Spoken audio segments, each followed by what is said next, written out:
This is That One Audition with Alyshia Ochse. This is, okay, so off mic people, all everybody that's listening, this is a really special interview. We were already just talking about this, like the benefits and rewards of the podcast and the equal exchange of energy. Yeah. And I just want to say, I wouldn't know you. We crossed ships in the night on different auditions and certain things, but the reason why we've become friends, we've become closer, we've been able to talk to each other about work. I've sent you tapes, vice versa. Like getting to see your work is all because of the podcast. And yes, I'm so grateful, one, that you even listen, but two, now that I get to really excavate. Wynn, what a journey. In the last week was like, I did not know this. I did not know this. I did not know this. I did not know this. And that one, if anybody that is listening, we're going to get to this, but you've done 5 shows this year. 5, is that right? 5 or 6 shows this year, which is the year that I had last year. And yes. and everything goes in waves and stuff. But the fact that we can sit and have this conversation when, 2 years ago, you were sending me voice messages about work and when's work going to happen, how's this is going to happen. And everything can, like the quote that you just said, I think needs to be said here, where what did you just say about everything can change? I read years ago that it says there's years when nothing happens, and then there's days when everything happens. And that is the definition of our business. It's a definition of our business. But the fact that you've been listening to the podcast and picking up pieces. Yeah, I want to say it on record. When anyone comes to me and says, I want to get in this business, I want to be an actor, where do I start? What do I do? The only place I send them is I say, you need to listen to that one audition. Go back to the beginning. I think there are over 500. Isn't there over about 500? Yeah, you're going to tip into the 600s now with your episode. We're close. Oh my God. Yeah. Yeah. So yes, that gives people plenty of work, and it is invaluable. It's really, truthfully, the only acting podcast that I have found that I listen to religiously, that I feel fuels me. I always listen to it in the car, and I will just, like, when I'm waiting for my daughters it gives me that encouragement. It gives me that insight, that inspiration, that it's such a unique way that you do it, and a unique podcast. I just can't just tell you how much I love it, and how much hope that you bring to so many people. And that's what we were talking about, is that in some form is the payment. That is the energy that you're putting out in love and these interviews that we all absorb. And that comes back to you in ways that you'll never expect. I just think putting a spotlight as a creative, you don't necessarily know how somebody else is doing it unless they sit down and roll it all out for you. And how often do people sit down and want to roll it all out? And I really do think we can take what we want. We can leave the rest. Somebody listening to your story right now and your journey, it's going to give a lot of hope. And it really is. Let's just get into it. Wynn, okay. Good Morning America for 5 years? How does a girl in Atlanta all of a sudden find herself in New York in Good Morning America? I even need to know the audition.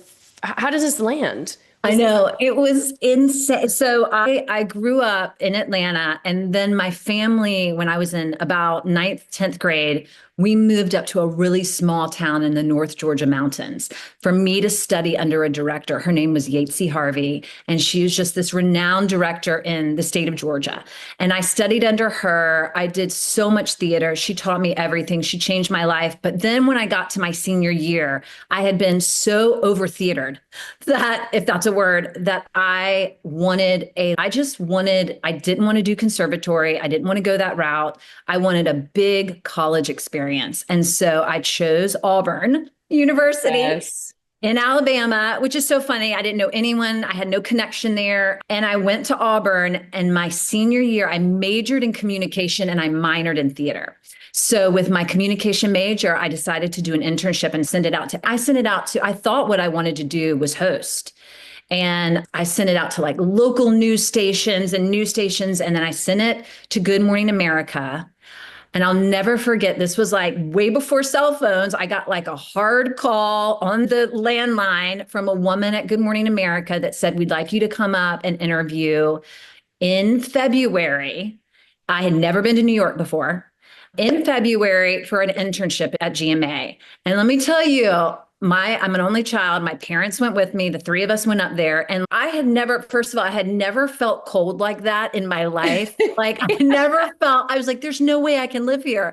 I'd never seen anything to that capacity. We interviewed, they gave me the internship. I went up, I interned my senior year at Auburn. And then after Auburn, they offered me a job to work in the green room.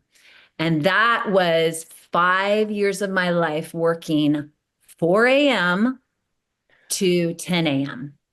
And what were you on air? What was your responsibility? So my job was basically, it was literally the most incredible job. I took it for granted so much because when you're in your early 20s and you're like getting up at 3:15 in the morning, and I would stand on the corner of 92nd and Broadway and hail a cab at 3:45 to get to work at 4 a.m. There were so many years where I was so grouchy, but everyone that came through those doors, those 5 years, from authors to president, first wives to every actor in the book, every singer, every musician, artist, every insane story you've ever heard. I was there 9/11 during all of that. It was again, a 5 year span of a lifetime. And I ran the green room. So I would grab the guests when they would get in, bring them upstairs. I would give them their questions. I would take them to hair and makeup. I would get them through audio. We'd put them on the set. I'd get them off the set. I'd take them out, get the next person. It was really almost like just a runner position, but I was the only person that would meet them in the morning. And then their producer would come in later and go over a lot more deeper. But it was just an opportunity for me to meet everyone under the sun. Oh, I can't even imagine. I can't imagine. Also, the skill set. You and I have I did communications with a Yes. minor, also in theater. Oh, I remember when Kelly Ripa auditioned. It was Regis and Kelly when Kelly left. And I was yes. like, I should audition. Who am I You to think? should. I did. You I sent should. in a tape from college that Uh-uh. didn't go anywhere. But just being able, I think there's something like, who is it? The Lupita, she was a PA forever on set. Yes.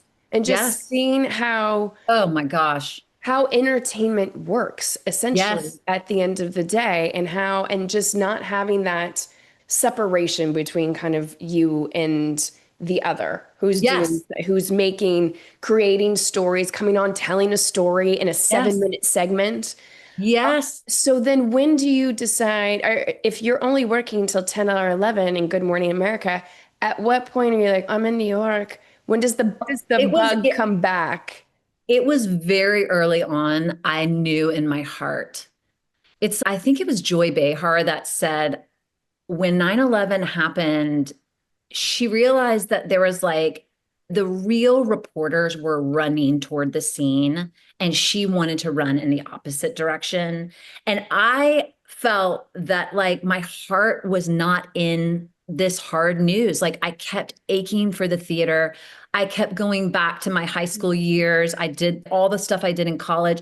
I was aching. And so I would get off at 10 and I started auditioning and I was doing black box theater. I'm talking, we would have rehearsals at night. So I would go home, sleep in the afternoon, get up, go to rehearsal at 7, rehearse till 10, go home, sleep, get up at 3, start the day. Any way I can make it work, doing all this East Village, black box. I remember we did a show where 2 people were in the audience. So it was just that time. And I was living in an apartment. I moved to the West Village. I was living in an apartment that was 9 by 11 feet. Oh my 9 gosh. by 11 And the bed was like above your kitchen? I put the bed on cinder blocks so I could put all my clothes under the bed. The Yes. bathroom, like when you sat on the toilet, your knees were sticking out the door. It was like an airplane bathroom. And I had a little tiny like burner top and then a tiny mini fridge. And girl, let me tell you something. And I had a fire escape. So I would sit outside on the fire escape. Those were the years I smoked and I would drink wine. And I was like, I'm in New York. You're It doesn't living- matter. And then I'm Oh, exhausted and like totally sleep deprived. It's like I'm here and I'm sitting on this balcony, and I was next to the gay and transgender choir. They would rehearse next door to my apartment on 13th Street. And so I would sit at night and listen to them rehearse and sing. And that's it so makes me want to fun. cry thinking about Yeah. it. Like those years are so happy, but they were so hard. It What was a so hard for me. nostalgic time. Then, if I'm looking at your credits, when do you come to LA? Because it feels like your beginning television credits are LA based, not New York based. Am I missing Yes. something? So in New York, I had no agent for when I moved there, I had no clue. I had no connections. I didn't even know what a SAG card was. I did not know anything 'Cause you were so except that I immersed in loved. theater. Yes. Yes. Hmm. Yes. No one taught me the theater department at Auburn. I love them, but we're doing Chekhov and things that practically when I got to New York, I had no clue. So I would stand in the lines at the Equity building. I didn't have an Equity card. I would get off at 10 and go stand in the line. It was that for so many years. And then I began to meet people through GMA. And I remember the actors that came into the show that I most loved and the research that I did, for whatever reason, they were all with Gersh. And I knew Hmm. in my heart I wanted to get back into acting and I wanted to be with Gersh. And Yes. so it really began for me when John Travolta came to the show and his publicist and I became friends because his publicist had many clients that would come on the show. And one day he said to me, by then we knew each other so well, and he would always say, okay, any auditions this month? What have you been doing? What is that? And he said, who's your agent? And I said, I don't have an agent. And he said, who do you want to be with? And I said, I want to be with Gersh. And he said, I know tons of people there. Let me make a call. And that was really the beginning. But here's what's so crazy. They made a call. I went in and interviewed, and they said, of course, you don't have any credits. At the time, I was 24. That's sadly a little bit At older that for time, business yes. Yeah. to Not to start. date ourselves, but to start, to not have anything. Yes. They were like, oh, Yeah, 6 years till 30, tick. totally, totally. And so they said, just stay in touch. Let's see. We'll see. Let's just stay in touch with us. So here's what happened that was wild is there was a place in New York that was called One on One. And I don't know if they ever had these in LA, but it was basically where actors paid to get in front of a casting. Do you remember Yep. this? Oh, I yeah. don't We even had know if them. they still exist. They got in trouble like Oh, they almost should. 7, 8 years ago. But yeah, I did a lot as well. Yes. So I went to one. I remember doing it and thinking, this is not it. But I knew the guy that ran the studio. And I said to him, I don't want to come and do these. I don't want to pay. But what I want to do is be a reader. So if you would let me be a reader for these people, I was very specific at what I wanted.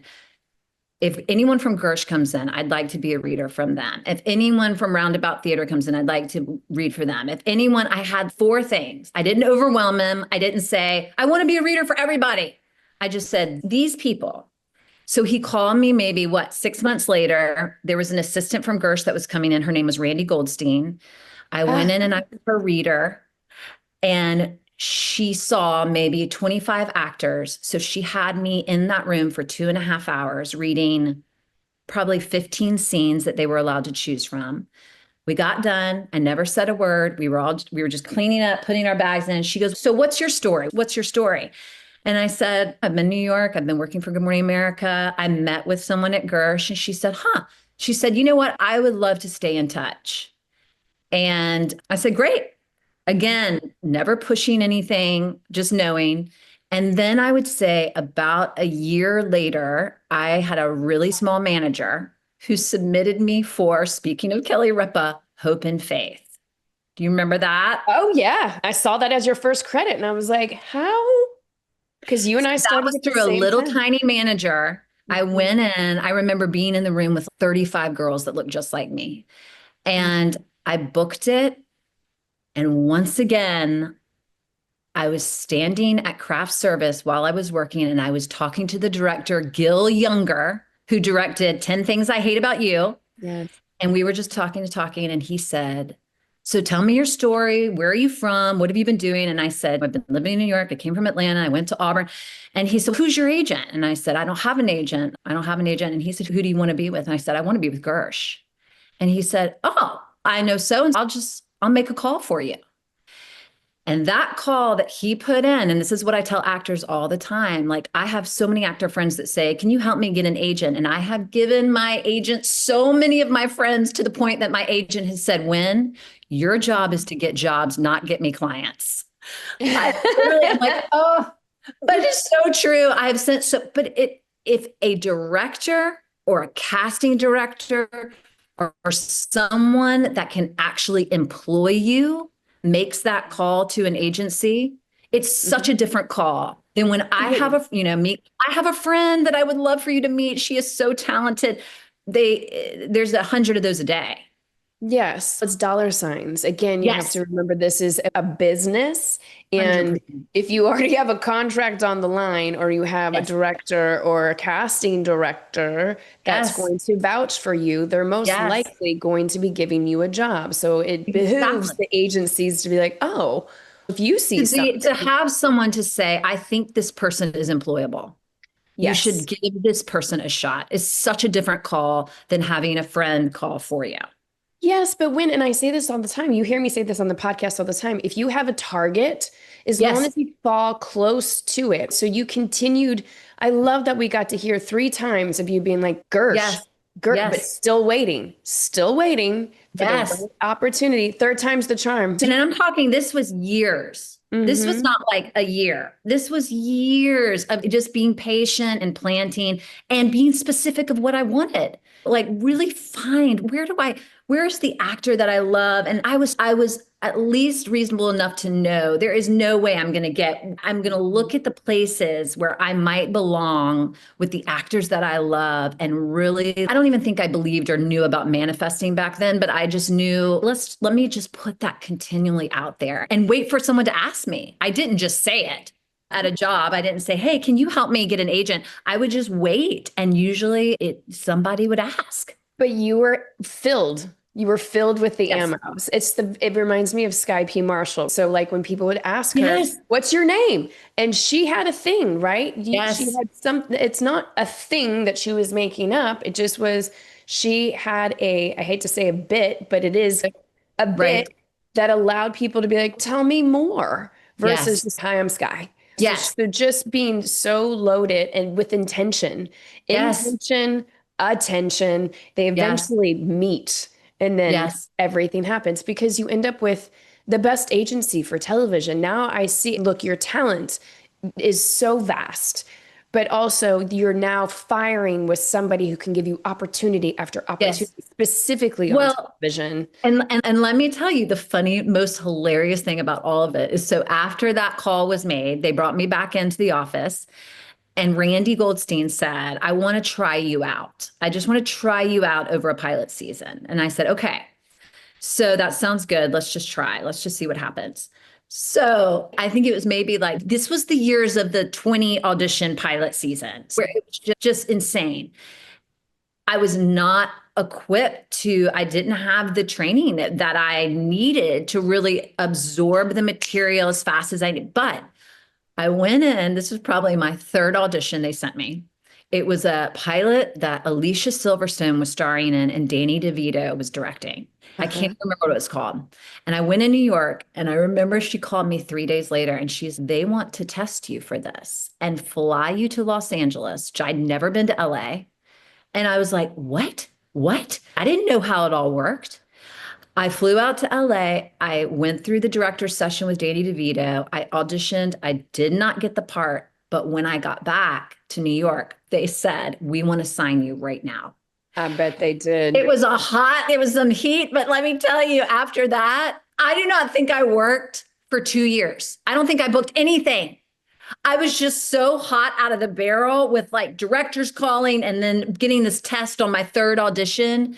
It was like luck. And then I will say this to her credit, she and I are still together.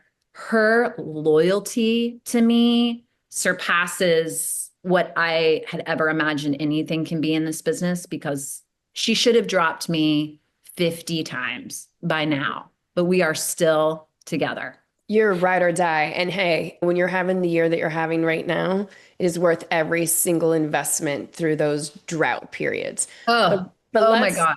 let's talk about the drought period because So much. that's so I want to know how you don't implode in those 2 years or what you're focusing on in those 2 years when you've got Gersh sitting here in your business corner Yes. knowing that this is dollar signs. These aren't these smaller agencies that they've got a boss saying there's a threshold. So just a lot of actors that are listening, your UTAs, your CAAs, sometimes they are even dropping working actors because there's a threshold of how much money the boss says that each client needs to make to sustain this whole company. It's Oh, a dollar sign. 100%. So what's auditioning like in those 2 years or any patch of years thereafter, because people write in all the time. Can you start asking people about when they're not working versus when they're working? Yes. And that's what we said when we first started. We were talking about there is such, you have to grasp if you are going to go into this business, there is such a seasonality of this work that we're in, where there are years, again, that everything happens. And then there are years when nothing happens. And I think if you have an agent and a manager that fully believe and see that, they stay with you.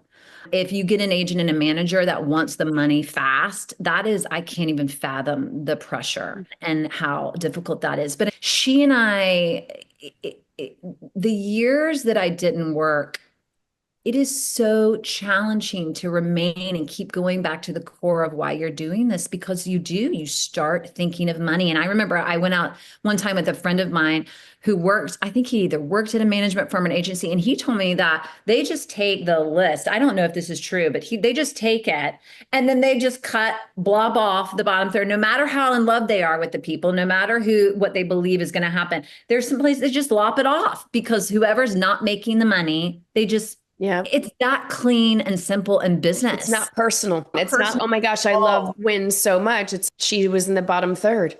right. I've had friends that have been dropped like that, and then 2 years later get on the series, and then that same agency calls them back and is now you're in the top upper thirds. We'd love you to come back. We'd love your money. We'd I'm love back. your I'm money. back. Of course. Bring it on back. Come on back. I think I just lucked out in the way of getting someone that just really saw something and just kept on. And I don't know if this is true, but I can imagine in my mind meetings and her saying, I got to hold on to Wen. She has just, it really comes down. And I feel the same way about my managers too. Is just, people say this all the time, is that one person. That one person that just keeps holding on to you. And that's Yes. been my managers and my agent. And sometimes that person will come in your life earlier than leave, and then sometimes come in 10 years later. It is very much a relationship, like a deep relationship in your life, not romantic, but in many ways it mirrors that. There's a lot of intimacy, I think, when you Yes. get to the level of relationship, or at least the one that I desired. There's a lot of Yes. intimacy that I have with my team now. They know so much about me, and I wish I would have been more forthcoming about who I was earlier on. And I Yes. think I would have had Yes. more intimacy in my relationships. They would have Yes. known how to pitch me better. They would have known Yes. who I was, how to Yes. support. But Yes. I didn't know myself as an actor, or I was hiding myself Yes. to fit in whatever box that they needed to sell me. Yes.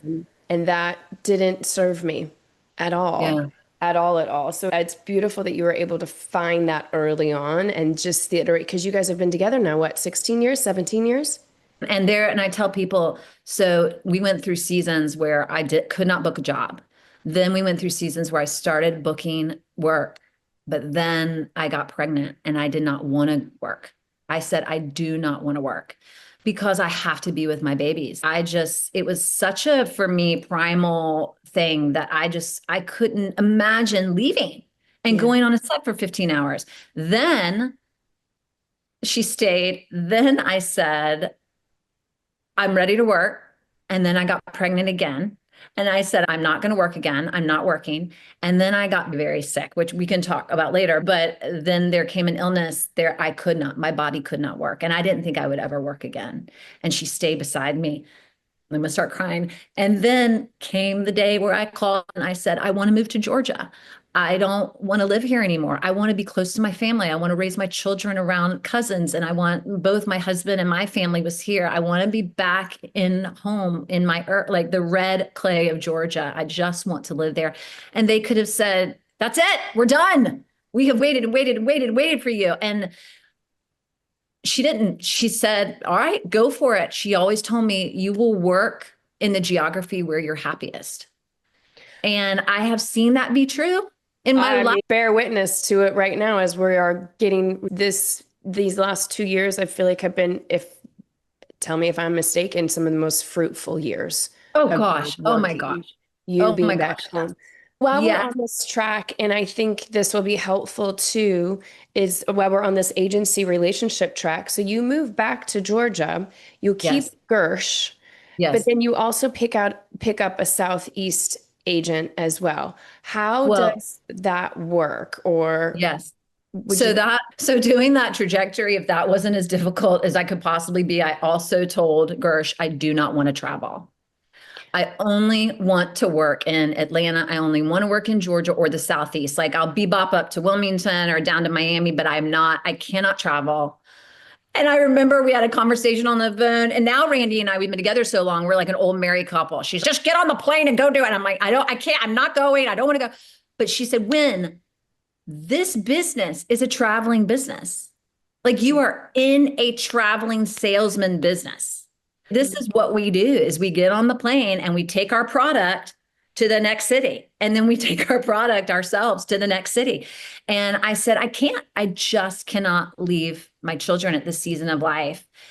And again, I feel like being really specific in whatever ways. And I'm talking years, guys. This is not, she's so lucky. There were so many unlucky years. So being specific and staying here, I did bring on a local agent that I love. My managers, everybody has worked together, and it has been, for me, moving back home to Atlanta was the best decision I ever made for my career and my life. I couldn't agree more. So as far as dynamics work, how is Gersh and your Southeast agent working? Because now you moving back, because when did you move back to Georgia? So What we year? moved back in 2018. So So way before not way before, but before the pandemic. Yeah. before the pandemic, but then the pandemic happens and now nothing shoots in the coasts much anymore. Yeah. So It's everything is crazy. literally shooting right where you moved. The whole industry almost I moved. know when we moved here, it was really Walking Dead and Stranger Things. That was it. And then in a matter of time of a 4 or 5 year span, it was insane. It really, you plucked yourself and put yourself into the center hot zone for work.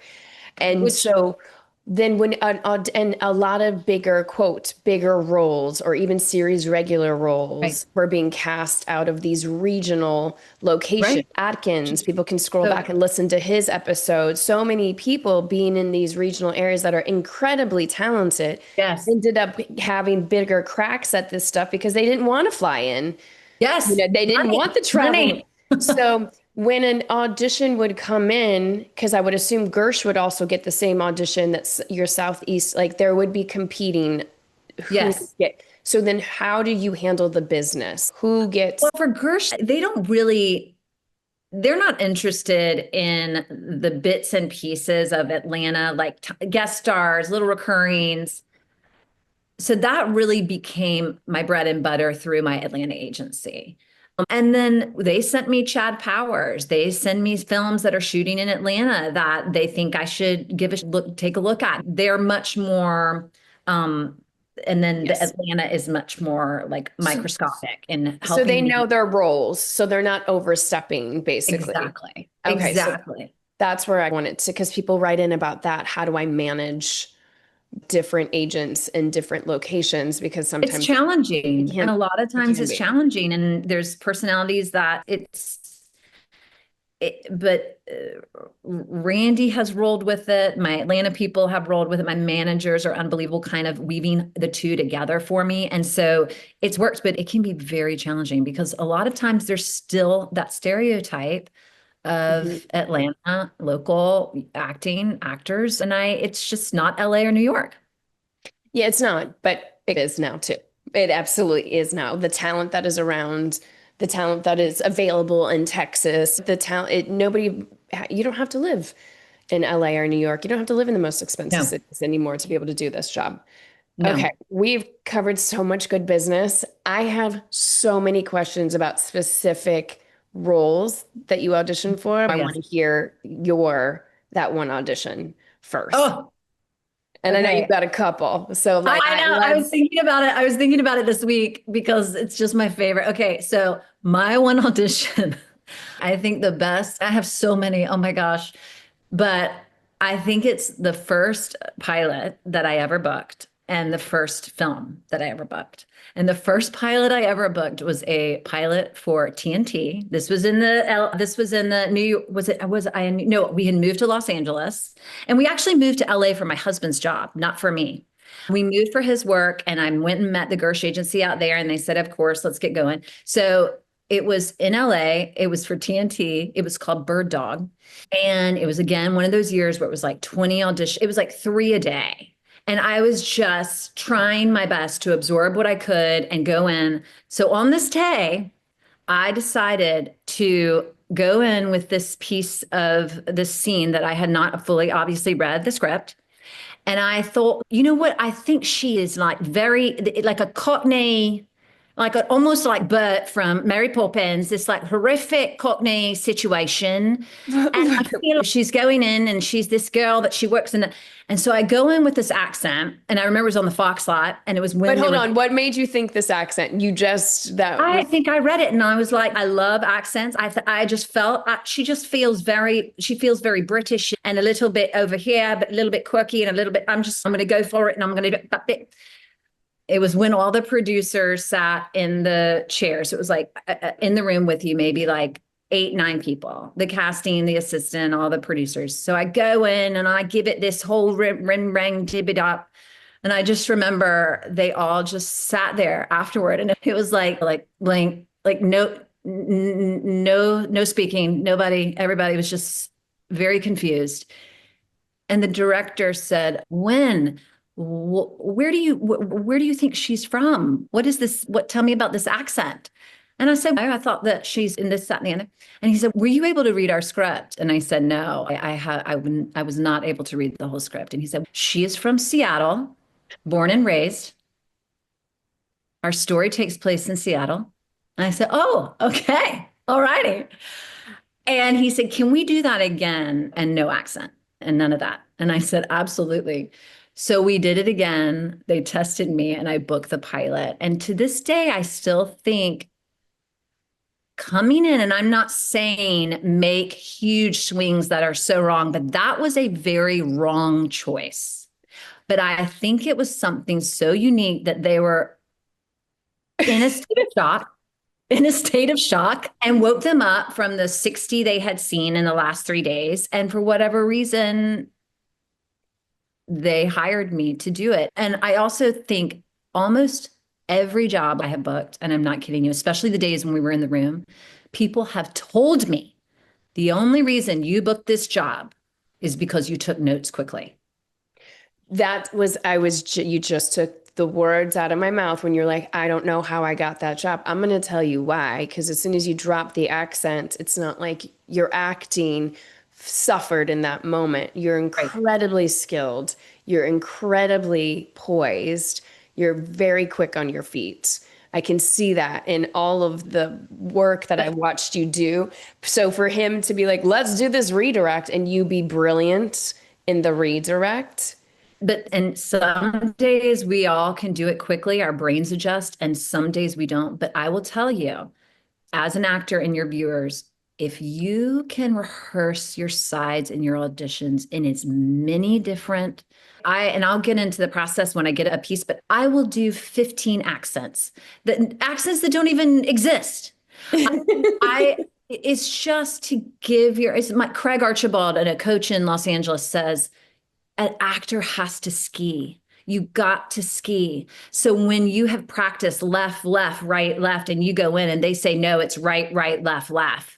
Like you got to ski with them. You got to ski with your reader. You got to ski with your director, with your producer, with the person, the lighting. I thought I was going to stand there, but now I'm standing over here. And that is like the flexibility of the actor brain that people don't realize that actors have to have.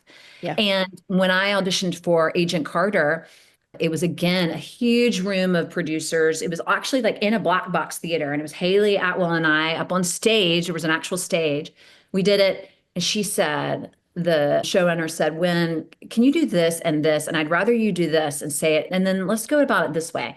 For whatever reason, again, that day, I adjusted so quickly. I left. They called me, and she told me on my first day, the only reason you booked this job is because you were able to take notes quickly.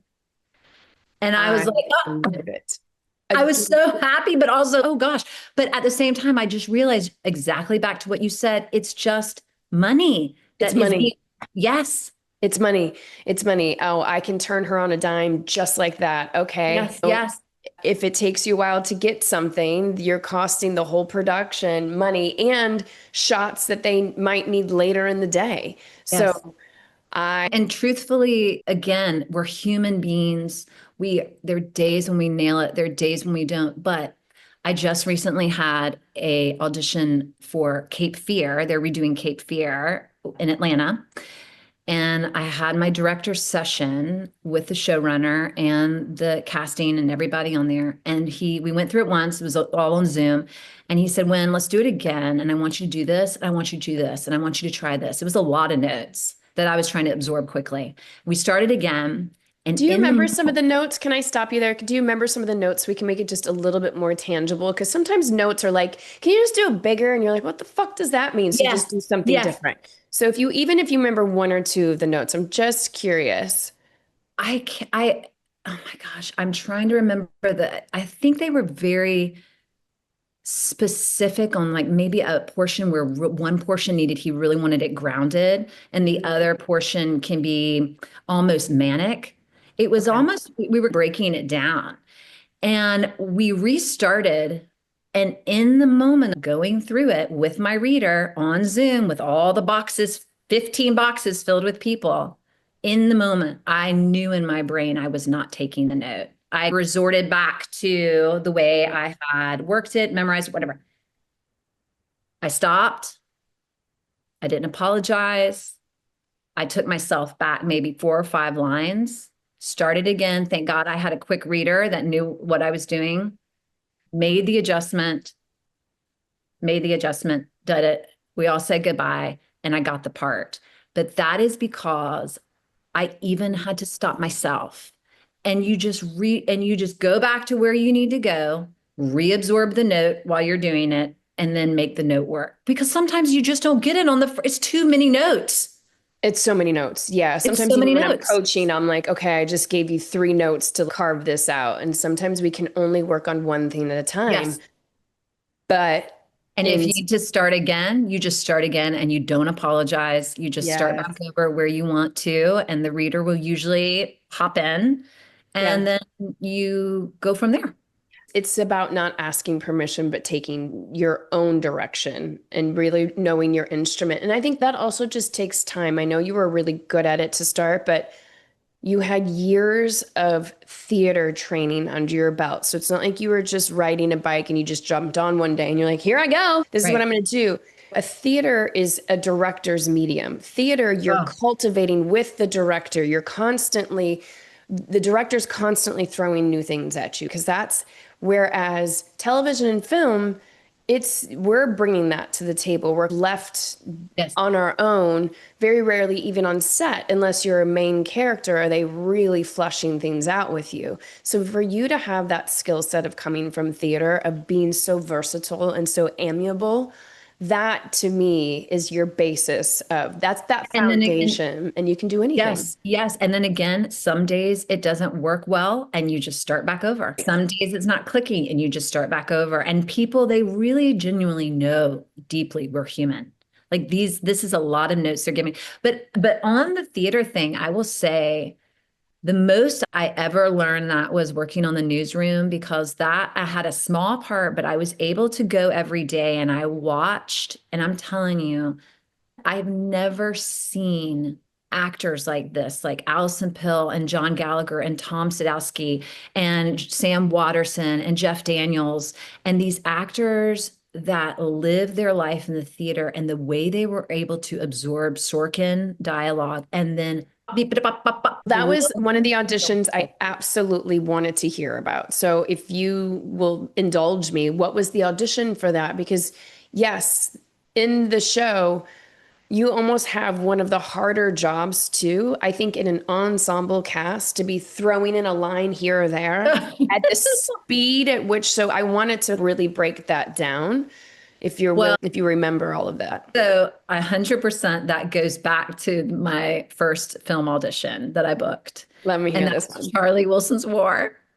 I And loved it. I was like, where did she decide to do this accent? But now knowing that you try out accents on everybody, that point of view of that character, I was dying laughing going back and revisiting it. okay. So, girl, you're not going to believe this. So, I am working for Good Morning America for 5 years, right? I think it was like year 4. Finally, Diane Sawyer says to me, she knew I was pursuing acting. She's like, Wynn, I want to help you. I want you to meet Mike Nichols, my husband's casting director named Ellen Lewis. And I was like, she goes, I just want you to have a general. So I go in, I meet Ellen Lewis. It goes great. I leave Good Morning America after 5 years. Maybe, I don't know, 2 years later, I get an audition for Ellen Lewis for Mike Nichols' Charlie Wilson's War. I'm living in the Village. I travel on the train up to Midtown where his office is. It was a director session. I happen to go in the door at the same time Mike Nichols is coming in the door of his own building. So we walk in, we start talking, we get on the elevator, we're talking nothing about business, obviously. And we ride up the elevator together. We get up there. There was already a camaraderie. We were giggling about something. They call me in first. I walk in. It's Mike Nichols, Aaron Sorkin. I think it was Aaron's assistant, a reader, and Ellen Lewis. And when I walk in the door, there is ceiling to floor black and white photo of Diane Sawyer. And I say to Mike, I say, Mike, this is crazy, but I used to work for your wife. I used to work for Diane. And he said, did you work for her with Nixon? And I was like, oh my God, how old does he think I am? Like, I was like 29. Oh my I was like, Nixon? I said, no, I worked for her for Good Morning America. So we were all laughing. It was hilarious. She's, okay, of course. I don't even, what year was Nixon? gosh. 70s? Like, I wasn't even born. So anyway, we have this big laugh. We start the scene, and one of the lines I had in that movie was, they say, oh, Charlie Wilson, he hires attractive women because he has a saying, you can teach him to type, but you can't teach him how to grow tits. Also, I had my bra stuffed to the gazelle because I'm tiny. And before we start, I say to Aaron, I'm like, okay, Aaron, would you be okay if I said, you can teach him to type, but you can't teach him to grow titties? Because I just find tits to be very crass and I like titties. And I don't know if you've ever seen Aaron Sorkin, but he's like, nope, no titties, no titties, only tits. There's a rhythm. It's a tits, bop, and tits. It's not bop, and titties. And again, we all started dying laughing. We were having this like argument. I was like, yeah, but I see it like, and can't teach him to grow titties. I think that's super funny. No, it's not. It's not funny at all. It's tits. And so we all laugh. I leave and they call me. I remember I was walking down 12th Street, walking home, and Randy called and she said, you got it. And I think really I got that only because we just had fun. Like it was 100%. just a fun, hilarious room. You having no fear to go into a rhythm conversation with Sorkin. Did you know at that point the Sorkin of it all? No. Brilliant. No. This is brilliant. No, I'd never seen West Wing. I know. I was like, it's titties. You have to write titties. Okay. But also I want to know your demeanor in this whole like this receptionist that just is She's slouching all the time. Yes, titties are up, tits are up, tits are up. We're But very stuffed, very stuffed. your whole demeanor in your body, I want to know, was that crafted before the audition? Oh, I don't even remember. It was so long ago. That set, to go on that set was my first film. And then here's Philip Seymour Hoffman and Tom Hanks and Amy Adams and Emily Blunt and all these people. I I think I was just like in a state of euphoria the whole time, just watching all this. And it was actually there that I really started to understand how what people say that the key to film and television acting is relaxation. And I saw these actors so relaxed where I had been like, you're just so excited, you're so nervous, you've got all this excitement here. But them, every single one of them, when they came in the room, it was like they could have been at a coffee shop talking with, and Philip Seymour Hoffman, I watched because I was sitting at the desk, his scene that he had with somebody. He'd mess up, he'd start again. He'd go back, he'd mess up, he'd start again. It was so relaxed. It was, I'd never been on a film set.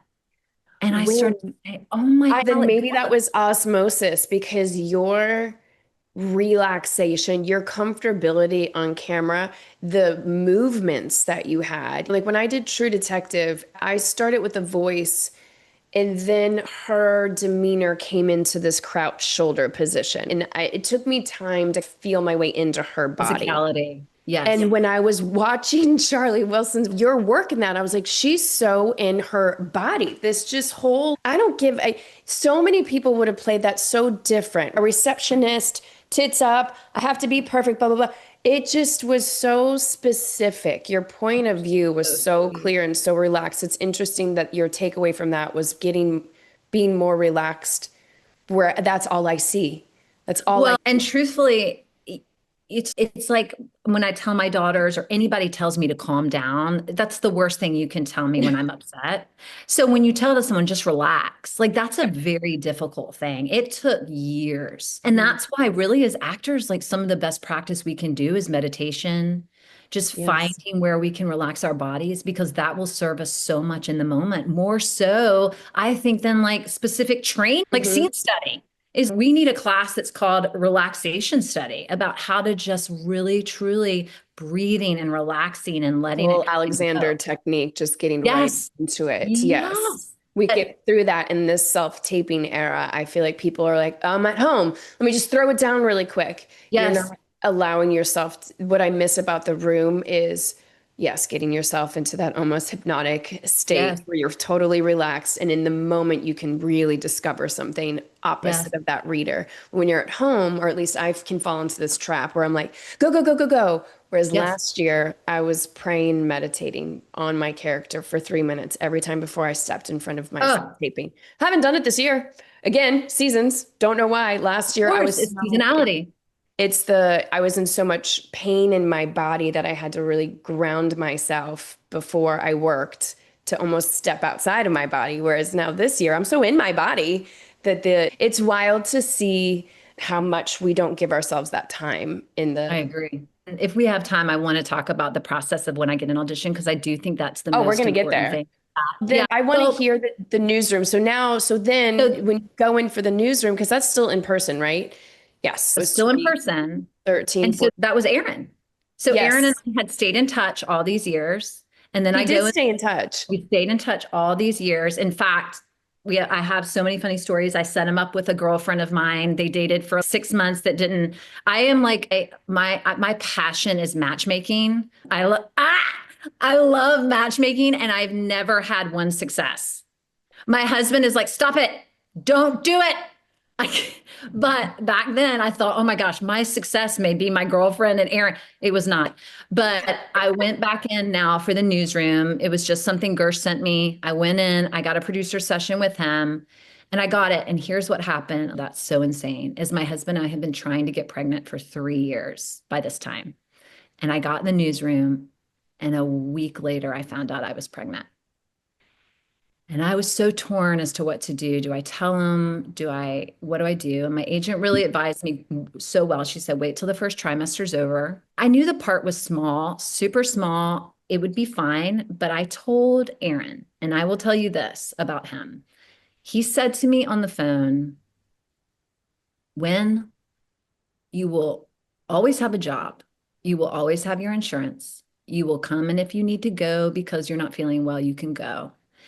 And at that time in my life, he was like an angel that came out of nowhere. And I was pregnant with both of my babies throughout 2 seasons of the newsroom. And I sat there in the newsroom with my gigantic belly, eating all day long, and I gained 40 pounds with Good for you. Good for you. Good for because you. I just ate craft service and sat in the newsroom and watched the most amazing actors work. And I did that for two 2 years. full years. What a beautiful, I wanted to ask just even point of view, like you going in with producers, was Aaron in that room? Would, Yes, and again, deeming it a small role. Again, I think those are the hardest ones to they audition are. for. Those are They also are. the hardest ones to work on set because you are They are. literally waiting your turn whilst Yes. trying to remain active in the Yes. scene and then not imploding because you're like, I only had a couple of lines in that episode and I don't know if it did so. Exactly. I just, what was the point of view that you anchored into to keep yourself in story? And also, was that something that was discovered in the audition? I think the audition, I remember it was a little chunkier. They gave us more dialogue, which helped. There was a group of us that were in the newsroom that would, yeah, it would be a throw here and a throw here and a throw there. And I'm not kidding. I'll never forget one day I walked in and I remember that day looking at the sides, and Allison Pill had 2 pages of just straight dialogue, right? And we were always at each other's desks. And I walked over to her desk and she was sitting there reading a book that was like 1800 feminism in Paris or something, the most obscure, nothing having to Nothing do to with do. anything. And I was like, how are you? How are you? And I'm, again, it's like one of those things where I had one or two. And I was like the whole day, like going over it. She was so relaxed. She had so much theater behind her that this was just like another day. And the one, yeah, it is so hard to go in these shows as co-stars and guest stars and have one or two or three lines. That is so difficult. I have so much empathy for any show I'm working on and someone comes in and they're like, just Mhm. so much empathy. Yeah, and I do really think, what I teach, what I also practice is you have to know the story in your own world so Yeah. much so you can be Yes. so grounded. Content is what gives you the confidence to be able to Yes. throw in a line here and there. A lot of Oh, times actors will read something and be like, it's only 4 lines, whatever. I'll just throw this down tomorrow. And then they're not really rooted in meditating. story. They're not buzzing with ideas. They're not giving writers more ideas to keep you coming back around. And Yes. I think that's the trap always is these quote unquote transitional characters that really support a Yes. story, really Yes. support a story. And then Yeah. left brain, right brain. I watched Lawrence Fishburne do that on the show that we did. He colored in between every single setup. And if we were back at our chairs, he would be chit-chatting, but he loved to color.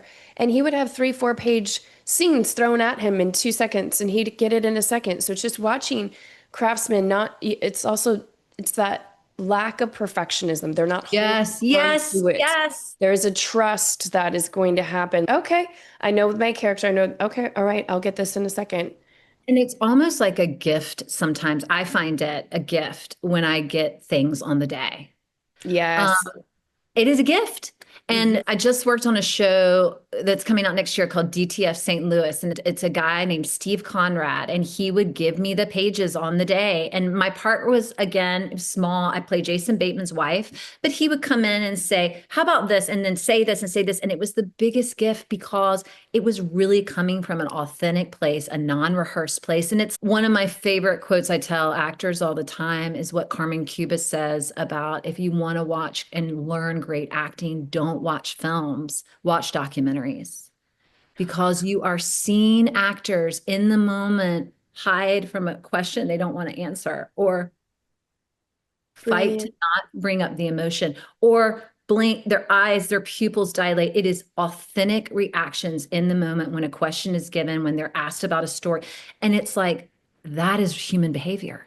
Instead of going to college for acting, I wish I would have studied psychology and human behavior, because my neighbor where I live in Atlanta, she studied behavior, and we'll be together and she will say to me, I think that person is lying.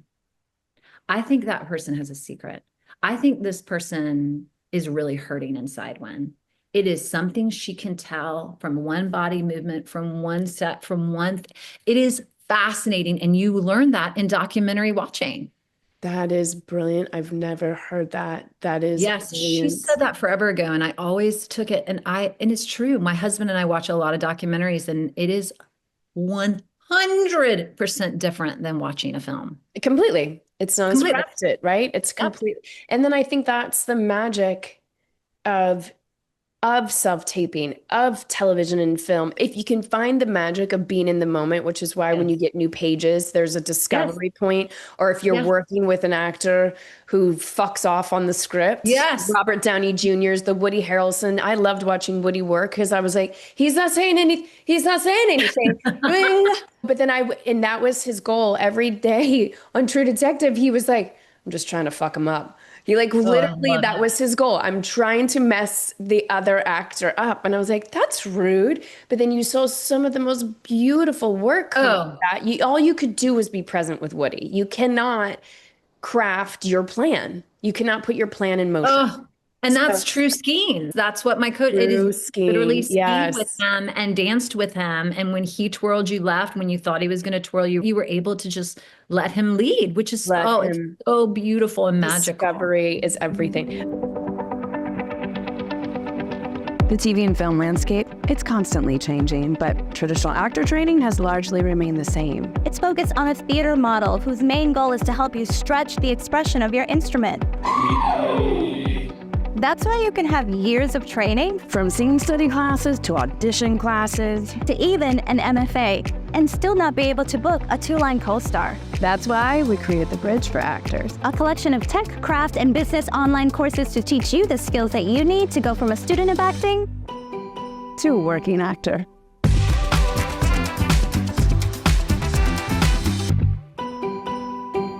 Okay.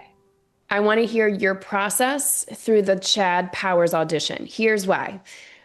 This audition, we're seeing this a lot lately, right? Grounded comedy. Keep it grounded. But then Chad Powers, like a lot of the auditions you've had in the past, I really wanted to get into Doom Patrol too. I loved your work on Doom Patrol. Oh, You remind me of Julian Nicholson. fun. I just want to say for a second, and if we had more time, I would have wanted to get into the minutia of that. But your power, presence, accent, work in that. What a dance. You destroyed anybody. That was, that you was, did. you were Wow, so Wynn. sweet. That was so No, fun. wow, It was Wynn. fun. I was like, I've never seen this on her before. I didn't watch this, but Yes. what a gunslinging power. Ooh, I want to Oh, get it inside your was brain on that. so fun. So then I'll give you the choice, either Doom Patrol or Chad Powers. I want to hear your process. And the reason why Chad Powers to me is interesting is, again, these pilots, we don't know tonally what they're going for. I've known Tony for forever, who's the showrunner, who I know what directors they were bringing in. Tony, yes. Oh, Yes, to so create the tone. But if you didn't know these people, I want to know how you craft it. What's the process? You get Chad Powers, it comes in that inbox. What do we do Okay, now? it comes in my inbox. It was from Gersh, and I thought, oh my gosh, it's in Atlanta. That's all I care about. I was so happy. I read it. I knew Glenn Powell was I thought, oh my gosh, this is so funny. Like for me, it was just my sense of humor. The writer, Michael Waldron, and Glenn wrote it together. It is, people I think will love it or they will hate it. Like it is just one of those that you either, it just tickles you or it does not. I loved it. I also went to an SEC football school. Like it's all about SEC football and all this world down here. And so I really took a big swing. I went very comedic. When you watch the show, is very grounded in so many spaces. It's so heartfelt. It's so real. But I really operated in the audition with having a lot of fun. I went very big, very Southern. I think the description said rich, Southern as fuck, and something out like bedazzled. sequins, glam, college glam, but also in her late 40s, 50s. And I just had so much fun. And they called me, Randy. Talk to me first about script analysis. Okay. That's a breakdown. And sometimes Yes. I just did a whole episode on this. Sometimes a breakdown can really F you up. It can Yes. really like, Yes. and a lot of the breakdown too is like you said, that's already you win, right? SE Right. Southern. Okay, so you don't have to do much. Now, when you are looking at the script, other than reading it, what is your tangible, oh, I'm going to dial it up here. Here's where I'm going to put this turn. What is your process if you can? So I so hoped we would get to this because this helps me so much sometimes when I hear when your interviews and you're talking to people and they explain their process, I actually love it. And so this is basically my process when I get an audition. It comes in, and again, like for listeners, you take a piece and you throw away. This is not from any book. This is just what I've learned through my coaches over the years and what I have found really works for me. But I go with, when I get an audition, I go emotional first. Then what do you mean by that? What do you mean by that? Emotional first. Okay, I start emotional, and that is, I read it like you said, very slowly. That first read is so important. And it's so hard not to just speed through, because then I can know, like, how much am I going to need to memorize? How long is this going to take? Is this a short scene? Is it a fast scene? I try to read the first time very slowly. Then I start to work on sensation first. What is the sensation in my body? Okay. In this moment, in this place? Because when you bring sensation into a camera or into a room, it just changes. Is it grief? Is it jealousy? Is it sexual? Is it lust? What is it? You can bring that up vibrationally in your body. That I layer that emotional. Then I start to think about, who am I? All this is very quick. I don't do a lot of writing out hours of backstory. We don't have all that time with children and babies and kids and life. You don't. So I start thinking of who I am. And then I really, what my teacher in LA taught me is, who am I in front of this person that I'm in the scene with is almost more important, is who this person is. Because just like I am in my real life, when I'm with you right now, I'm different than when I'm on set working and in a professional zone, when I'm with my children and being silly and dancing around, when I'm with my husband and being romantic, when I'm with my best friend and being crass. It's really who's in front of me that dictates who, that energy, that feeling, and the side of the character that we're seeing, which is why it's called sides. That's what Anthony Abeson says. They're called sides because we want to see different sides. And if you only get one scene, there can be 3 different sides of that character in that one scene. So it's the sides that we want to see of this person. And a lot of that comes from who's in front of me. So I say, okay, who's in front of me? How does that dictate the way I'm acting, my body language, how I'm feeling, my energy, my vibrational energy? And then I do music sometimes. Music. Remember, all this is emotional. Yes. Music. And what music did you do for Chad Powers? Do you remember? Oh gosh, I did Jody Messina, Shania Twain, Mary Chapin Carpenter, all the country. I have a whole Chad Powers, Trisha song list that I listen to when I go to work. All the greats, Trisha Yearwood. I Take My Chances, Mary Chapin Carpenter. Oh my gosh, there's so much rich music with Trisha. And then something that has always helped me in the emotional space is I do, and again, all this is fast. This is not laborious. I do a quick timeline. So I think about Trisha when I'm 5. I think about Trisha when I'm 12. And this is images. It's just images. I don't have to sit there for an hour and like conjure up. It's just me with my birthday cake with my daddy. And then 12, my daddy taking me to a football game. And then 24, my being with him, he was a huge investor in the Catfish, being with him at the stadium, following him around, loving on him.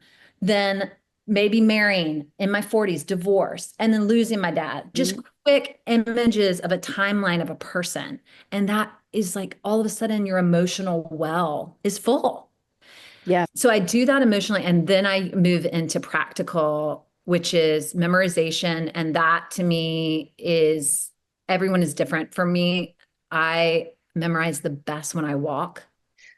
I do the same. Do That's my new thing. I used to do it doing laundry and dishes, and now I Oh, do walks. There's something about walk and talk that puts it in my body. I need to be in movement because last year I couldn't move. So that was a big thing.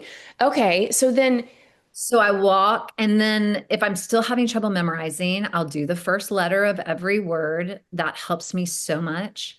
And honestly, one thing I do, and this might be going into physical, but one thing I do for memorization, this is crazy, but this might help somebody out there, is I'll walk. We have a lake in front of our house. I've walked that lake 2,000 times memorizing. My neighbors don't even think twice. I'm just talking to myself, walking by myself, talking.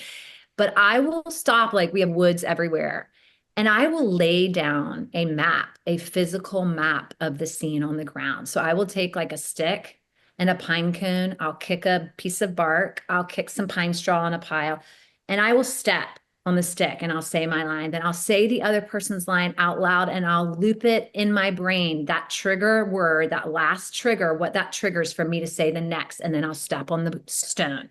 Then I'll say theirs, I'll say it, I'll trigger it, I'll find my trigger, and then I'll step to the thing.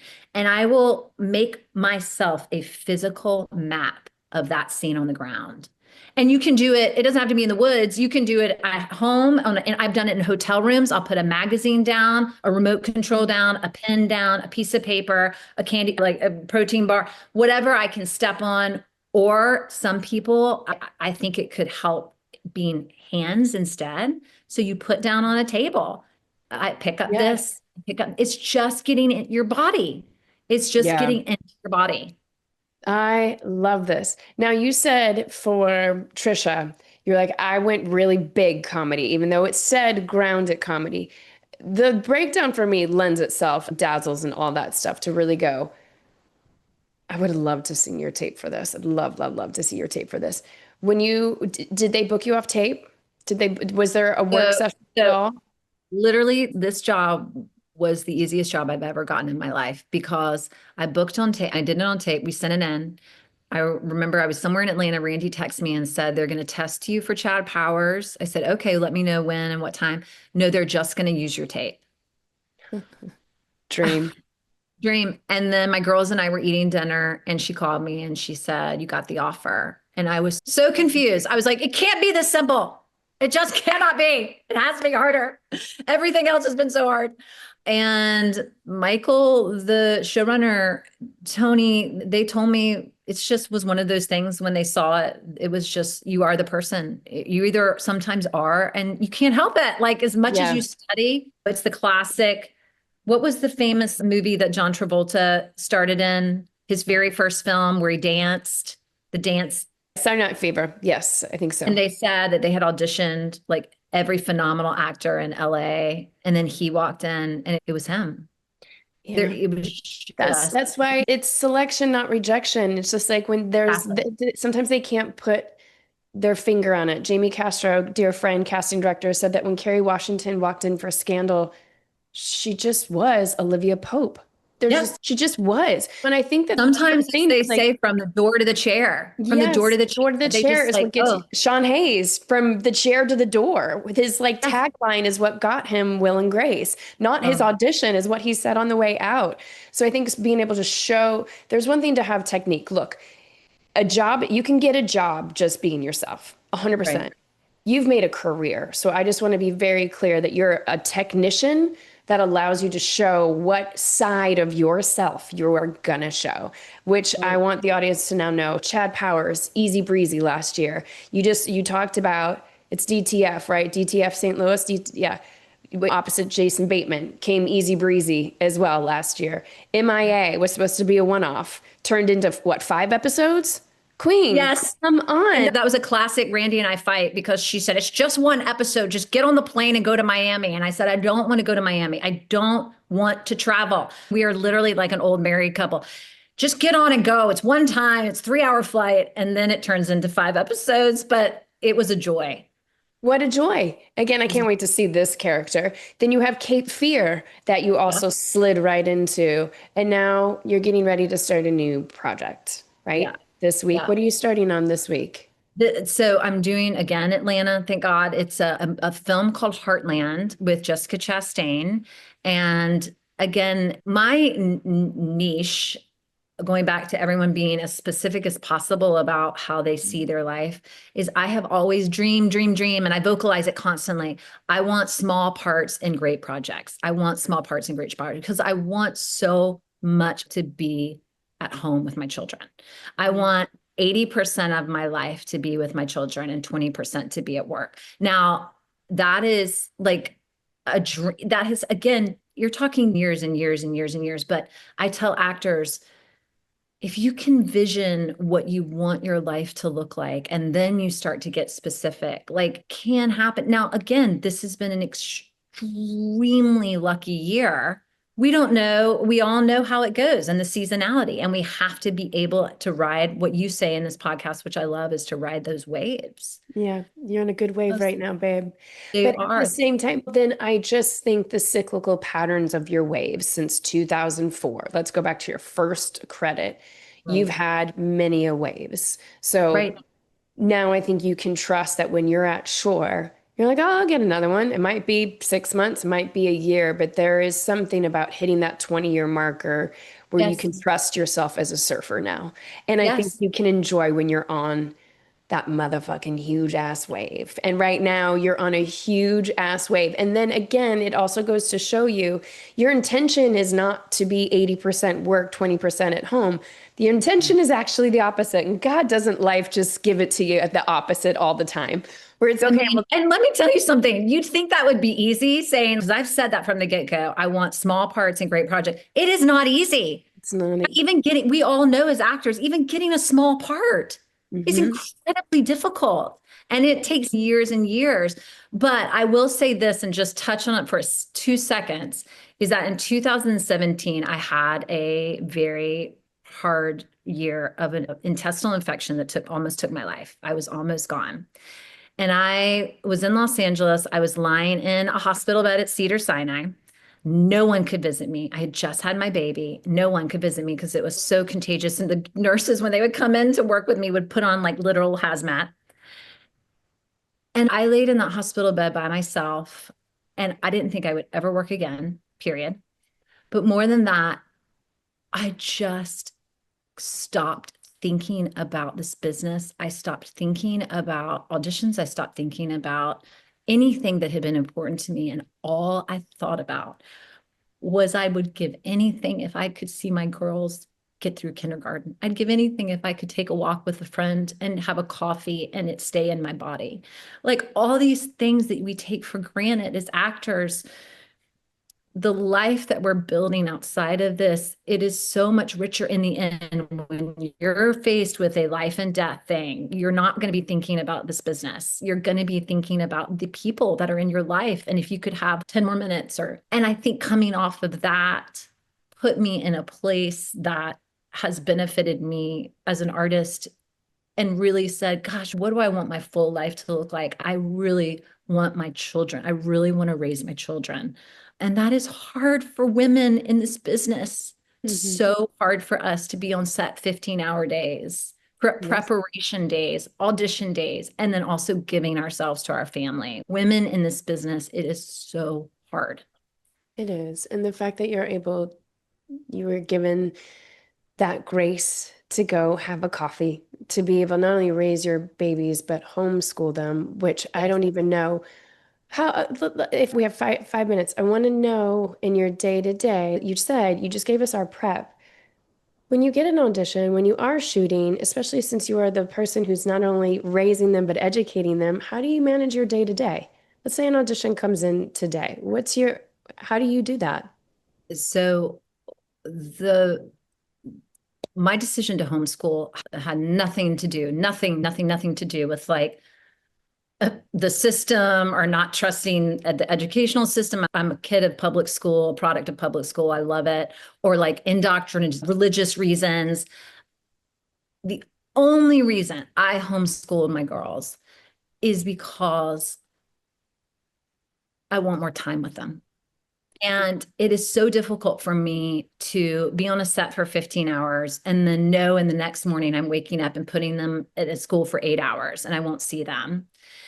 And again, most people don't have this luxury. Like a lot of people have to have two jobs. So I know that this is luxury, but they wanted to do it. We went through elementary. They wanted to do it. I wanted to do it. And my husband works from home. So on the days that I go off to work, he's here. My daughter is 13 now, so she is really self-educating a lot. My little one, I still read to, but it fuels my creativity as an actor. Yeah.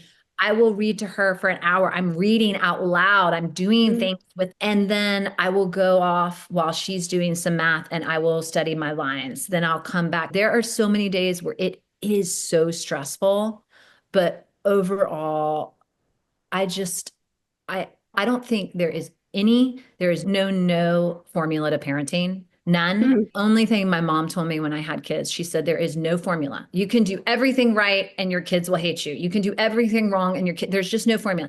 She said, the only advice I will give you, the only advice is time. As much time as you can give them. That's it. That's the only advice. And I saw, again, being in that hospital bed, I have so little time here. It's all going to be gone. It can be gone next week. And I really want to spend more time with them. And again, in 2 years, that may change. And they may say, I want to get away from you. And I want to go to public school. I got to get away. So we'll see. We'll take it year to year. This is how you've managed to do it. And I think it's making like you said, your life so much more rich. Right. And therefore your work so much more rich. I feel like you should make your active pitch public so people can just peruse through your work. Because when you see it side to side, also like when people see somebody's reel, I know it bounces around a lot, but just being able to sit in and marinate with the worlds you've created, the characters you've created, the joy that you have in front of a camera and the relaxation that you have, it really invites an experience in. Popcorn is one thing. It's also just a master class in just, I think when you said sensation before earlier, every word that comes out of your mouth is so visceral in every character you've ever played. So just that inhabitant from here, from the brain into the body is just something to really emulate. And I'm so glad we finally got to do this. And wait, really fast, I want to say one last thing that was the best advice that somebody gave me, just for any listener out there. For all of us in this business, was advice given to me probably 15 years ago, and I have it written on a sticky note. Do not delay your happiness. Do not wait until you're a series regular. Do not wait until you have an agent. Do not wait until you have a baby. Do not wait till you're married. We are constantly, as humans, delaying our happiness, and especially in this business, because we're just waiting for that job to pay the bills. And we have to find ways, and that's to fill up and find joy in like the mundane. Yeah. I'm telling you, after what I went through, if you can go out and have dinner with a friend and it stays in your body, like you've won the lottery. And so it's so hard for us as actors because we see everybody else succeeding, or we see the roles. And I'm telling you, it's like, just if we reprioritize and don't delay your happiness and your joy in life. It's right there. I'm so glad that we get to witness your lottery ticket, your lottery. No, I'm dead serious. Dead serious. Trust me. So the fact that I'm here and yes, even able to work, I feel like I've won the lottery. 100%. You have. My gosh. And it's so vibrant. If your work up to this point has been what we witnessed, look at all these shows. So Chad Powers will be out now when this is happening. Do you know when the other ones, MIA, will start running? Is it top? MIA, I think, starts in February. And do you know when the Bateman? And then I have a sweet little movie that I did that I just love so much, that Steve Zahn wrote, and Rick Gomez. And that was in your hometown. That was Kentucky. Mm-hmm. It's called She Dances. And Georgia, my little girl, they invited us to come to Kentucky and play. And Georgia got to play my daughter. Oh, yes. This is incredible. And I then know. do you know when DTF St. Louis is And coming up? DTF will come out next year. Cape Fear will come out next year. I'm in just 2 episodes of Cape Fear. And then I'm sure Heartland, yeah, that'll be out next year. It's just lots of fun little, just girl Come story. back because we can dive in deeper into some more stuff too. I'm so grateful for you. And I'm so s- grateful for this podcast. I'm so grateful for you too, love. I really am. Where can everybody follow along? Instagram? Where are you? So I have no public anything. Good for you. So tune in, guys. Tune in and see the brilliance of Wynn Everett on all of these amazing shows. Adore you. Thank you. so Thank you. much. Thank you.